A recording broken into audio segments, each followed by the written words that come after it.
was. Welcome back. Tonight we're looking at something most of us do without a second thought, climbing into a stranger's car and trusting them completely.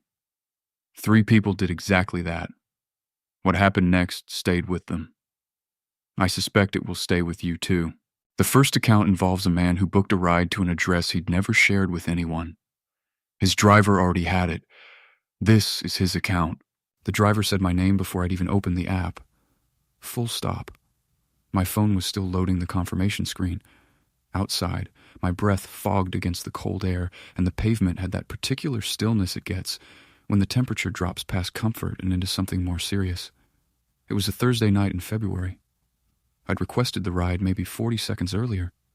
The black Honda Civic pulled up and the window came down, and the man behind the wheel looked at me and said my name. Not a question. Just my name, flat and certain, the way someone says it when they've known you a long time. I told myself he must have seen my profile photo load on his end. That made sense. That was the kind of thing that happened. Drivers saw the photo, matched the face, said the name. Normal. I got in. The car smelled like those pine tree air fresheners, 2 of them hanging from the mirror. Slightly stale, like they'd been there long enough to stop doing much. The seat was cold through my coat, and the heating was on but barely, just enough to make the air feel close. He didn't say anything else. He just pulled out into traffic. I watched the route on my phone. He was going the right way, which sounds like a low bar, but I checked. I always check. He took the right streets, made the right turns. Everything was correct. Everything was exactly as it should have been, and I kept waiting to feel reassured by that. About 6 minutes in, he asked if I'd had a good time at Sullivan's. That's the name of the bar I'd left. It isn't listed anywhere on my Uber profile.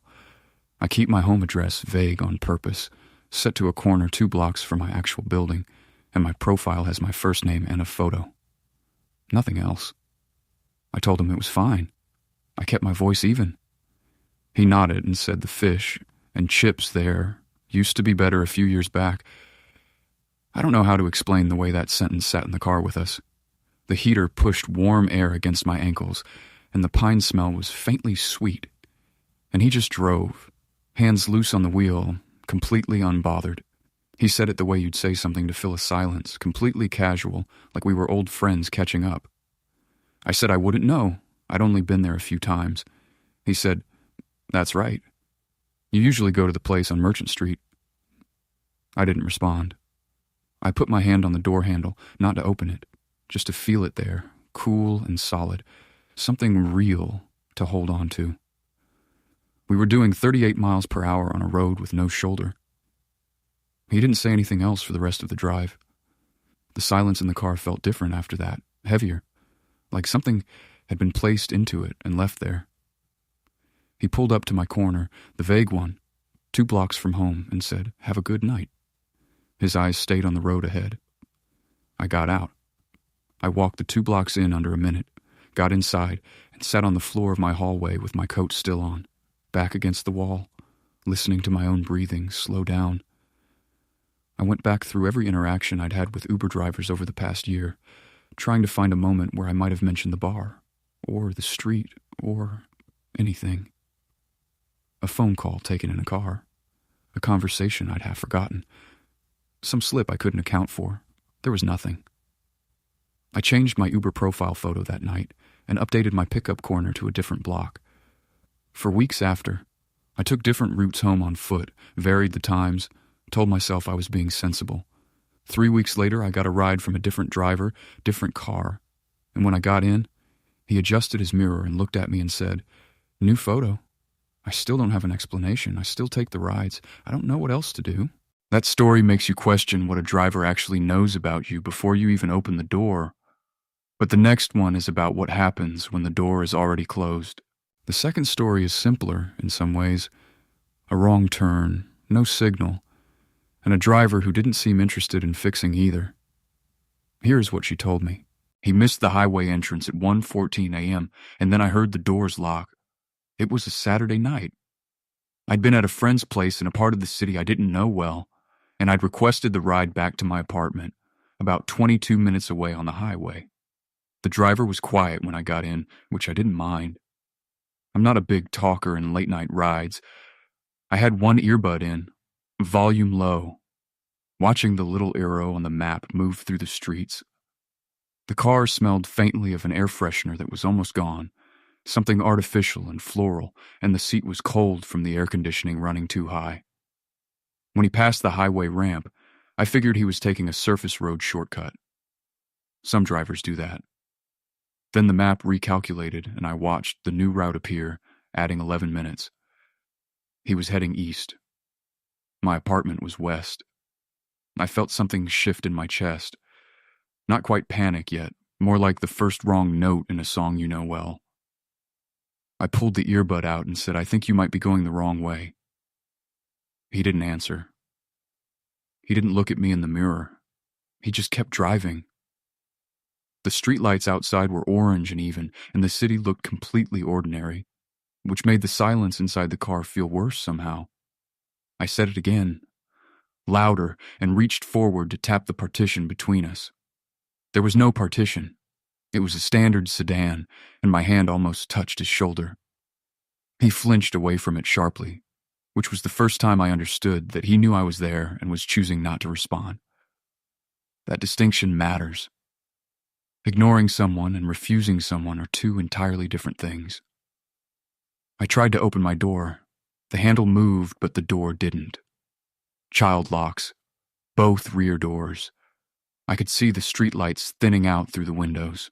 The buildings were getting lower and further apart, and there was more darkness between them. I kept my voice as steady as I could and said, "I need you to pull over." Nothing. Because I already had one earbud in, I called 911 and kept it there, leaving the other ear open, so to anyone watching it, looked like I was still just listening to something. I described the car, the direction, the license plate I'd photographed when I got in out of habit. I always photographed the plate. The car slowed at a red light at the intersection of two roads I didn't recognize. I grabbed the door handle and pulled it toward me with everything I had, repeatedly, urgently, and on the third or fourth attempt, something in the mechanism caught, and the door swung open. I don't know if it was the angle or the force or something giving way that shouldn't have. I was out and running before the light changed. The pavement was cold through my shoes and the air tasted like exhaust, and I didn't look back once. I got to a gas station 4 blocks away, fluorescent lights humming overhead, and I stood near the counter and waited there until a patrol car arrived 12 minutes later. Those 12 minutes were very long. The driver was gone by then. The account he'd used to register as an Uber driver belonged to someone else entirely. A man who reported his identity stolen 6 months prior. The police told me that. For a while afterward, I kept thinking about the air freshener, the cold seat, all the ordinary details of getting into a car late at night. How nothing about those first few minutes announced itself as wrong. What they couldn't tell me was where the car had been going, or why it stopped at that particular light instead of running it. I still photograph every plate. I still hear the doors lock. I don't take late rides alone anymore. Sometimes the danger in that car is the driver. But sometimes you have to ask yourself whether the person sitting next to you should have been there at all. The final account is the one I keep coming back to. A ride was requested. A ride arrived. Whether the passenger who stepped out was the same one who stepped in, that's harder to say. This is what was reported. She was already in the back seat when the driver pulled up, and my app showed only one passenger listed, me. It was 11:42 p.m. on a Tuesday in late October, and I'd booked a solo ride home from Kellner Street Station. Standard trip, maybe 14 minutes. The platform had nearly emptied out by then, and the overhead lights had that particular late-night quality, half of them buzzing faintly, the other half casting orange pools that didn't quite reach each other. Cold for the season, the kind that settles into your collar and doesn't leave. The silver Camry pulled up, and I opened the rear door, and there was a woman sitting behind the driver's seat, looking straight ahead. She was maybe mid-40s, dark coat, hair pulled back tight at the nape of her neck, hands folded in her lap like she was waiting for something formal to begin. The driver turned around and said something in a low voice I couldn't fully hear, and the woman didn't move or respond. I stood half in and half out of the car, one hand on the roof, the cold metal sharp against my palm. The driver looked at me, and then at her, and then back at me, and I could see from his face that he was genuinely uncertain what to do.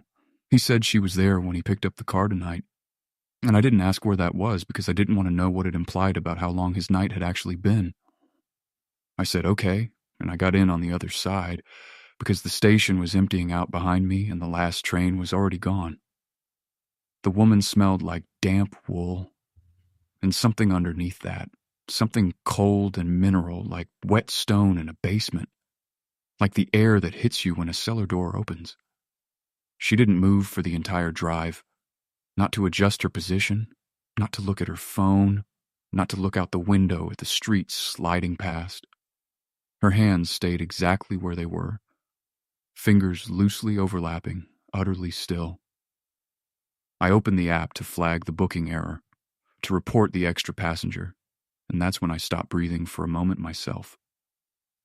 When I pulled up the ride details, I saw that the account profile attached to the booking had been created in 2009. The app didn't exist in 2009. The company wasn't founded until 2014. I know that because I looked it up later, sitting on my bathroom floor, needing something to be verifiably true. The account was mine in every surface detail, my name, my photo, but the creation date sat there like a crack in something load-bearing.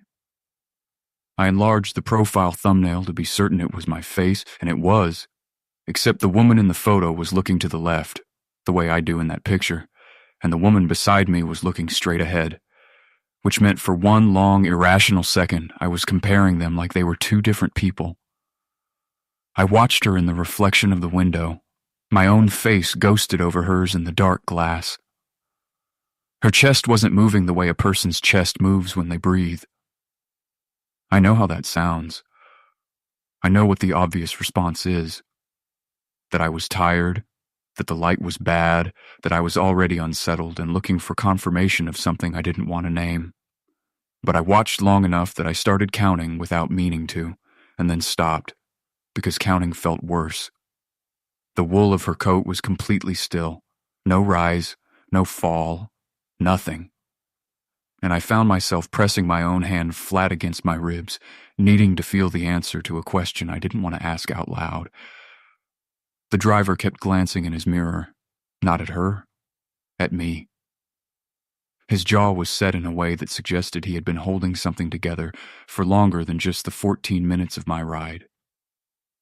When he pulled up to my building, I got out and bent down to look back in before I closed the door. She was still looking straight ahead. I asked the driver if he was going to be okay. He nodded slowly, eyes fixed on the mirror, not meeting mine. I closed the door. The car sat at the curb a long moment before pulling away. I went inside, but I didn't sleep. I checked my account the next morning.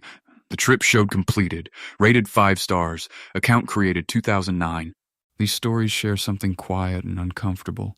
The moment you realize you have no control. You're just along for the ride. Think about that next time you watch the little car move toward you on the map. Stay safe out there. I'll see you next time.